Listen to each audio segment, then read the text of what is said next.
नमस्कार। आज हम बात करने वाले हैं भारत की नवीकरणीय ऊर्जा यानी कि रिन्यूएबल एनर्जी की क्रांति के बारे में। और ये चर्चा आज क्यों हो रही है? क्योंकि हाल ही में सितंबर 2025 में भारत ने एक ऐसा ऐतिहासिक आंकड़ा छुआ है जिसने पूरी दुनिया का ध्यान अपनी ओर खींचा है। देखिए, ये सिर्फ एक हेडलाइन नहीं है, ये भारत के आर्थिक और पर्यावरण से जुड़े भविष्य में एक बहुत बड़े बदलाव का साफ संकेत है। स्क्रीन पर ये नंबर देखिए, 51.1%। अब ये महज एक आंकड़ा नहीं है। नहीं, इसके पीछे भारत की पिछले एक दशक की कड़ी मेहनत, उसकी नीतियां और एक बड़ी महत्वाकांक्षा की पूरी कहानी छिपी है। तो जवाब ये रहा, सितंबर 2025 में पहली बार ऐसा हुआ कि भारत की कुल इंस्टॉल्ड बिजली कैपेसिटी में गैर जीवाश्म ईंधन स्रोतों यानी सोलर, विंड, हाइड्रो और न्यूक्लियर की हिस्सेदारी 51.1% को पार कर गई। आप जानते हैं इसका मतलब क्या है?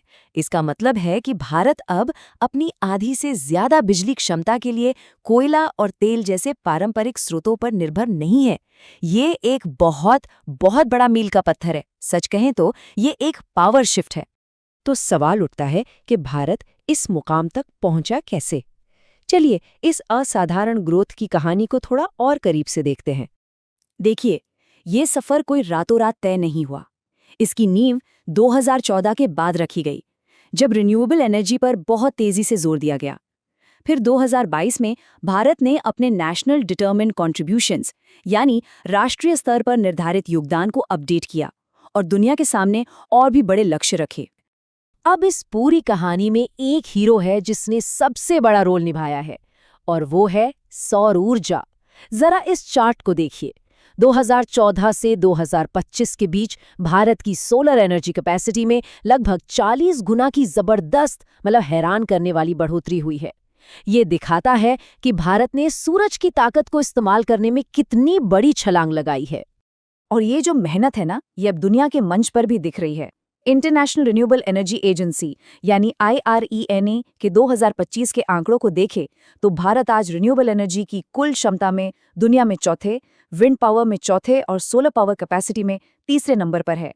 ये आंकड़े साफ करते हैं कि भारत अब ग्रीन एनर्जी के मैदान में एक ग्लोबल पावर बन चुका है। लेकिन सवाल वही है कि ये सब हुआ कैसे? इतनी जबरदस्त ग्रोथ आई कहाँ से? तो इसके पीछे भारत की कुदरती ताकत और सरकार की स्मार्ट नीतियों का एक बहुत शक्तिशाली कॉम्बिनेशन है।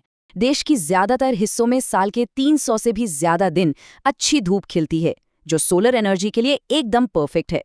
साथ ही हमारी जो लंबी समुद्री तटरेखा है, वो विंड एनर्जी के लिए बेशुमार मौके पैदा करती है।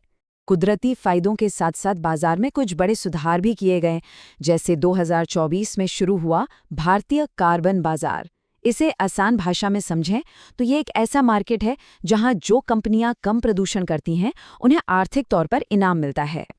और फिर आती हैं सरकारी नीतियां, जिन्होंने कई मोर्चों पर एक साथ काम किया, जैसे प्रोडक्शन लिंक्ड इंसेंटिव यानी PLI योजना, जिससे देश में ही सोलर पैनल बनाने को बढ़ावा मिला।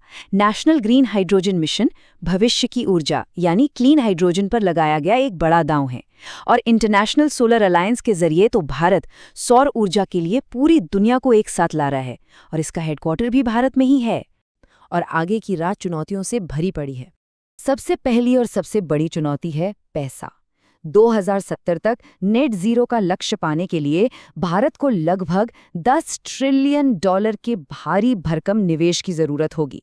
हम सोलर पैनल और बैटरी बनाने के लिए जो जरूरी खनिज और सामान है, उनके लिए काफी हद तक दूसरे देशों, खासकर चीन पर निर्भर हैं। दुनिया भर में करीब 80% प्रोसेसिंग पर चीन का कंट्रोल है। देखिए, सोलर और विंड एनर्जी हमेशा एक जैसी नहीं मिलती। कभी धूप है, कभी नहीं। उस ऊर्जा को बैटरी में स्टोर करना आज भी बहुत महंगा पड़ता है। और एक बहुत बड़ी जड़ जो कई समस्याओं की वजह है, वो है बिजली बांटने वाली सरकारी कंपनियां यानी डिस्कॉम्स, जिनकी खराब आर्थिक हालत सुधारों के रास्ते में एक बड़ा रोड़ा बनी हुई है। तो इन सब चुनौतियों से निपटा कैसे जाएं? अच्छी बात यह है कि आगे बढ़ने के लिए एक साफ और स्ट्रेटेजिक रास्ता मौजूद है। सबसे पहले डिस्कॉम्स की आर्थिक सेहत सुधारनी होगी, ताकि वो बिजली खरीद सकें और नेटवर्क में पैसा लगा सकें। दूसरा, देश के अंदर ही सोलर पैनल और बैटरी बनाने की क्षमता को तेजी से बढ़ाना होगा, ताकि चीन पर निर्भरता कम हो। तीसरा, हमें एनर्जी स्टोरेज की नई और सस्ती टेक्नोलॉजीज को अपनाना होगा। और आखिर में अपने पावर ग्रिड को आर्टिफिशियल इंटेलिजेंस की मदद से स्मार्ट बनाना होगा ताकि बिजली की बर्बादी कम से कम हो। चलिए अब बात करते हैं सबसे जरूरी सवाल की। ये पूरी मेहनत, ये सारा तामझाम आखिर मायने क्यों रखता है? क्योंकि ये सिर्फ बिजली पैदा करने का तरीका बदलना नहीं है। तो इसका सार ये है, ये बदलाव भारत को उसके क्लाइमेट चेंज से जुड़े लक्ष्यों को पूरा करने में मदद करता है। ये विदेशों से आने वाले कोयले और तेल पर हमारी निर्भरता कम करके हमारी ऊर्जा सुरक्षा को मजबूत करता है। ये अर्थव्यवस्था में नया निवेश लाता है, फैक्ट्रियां लगवाता है और ग्रीन जॉब्स पैदा करता है। और शायद सबसे जरूरी बात, ये सस्ती और साफ बिजली के जरिए देश के विकास को हर घर तक पहुंचाने में मदद करता है।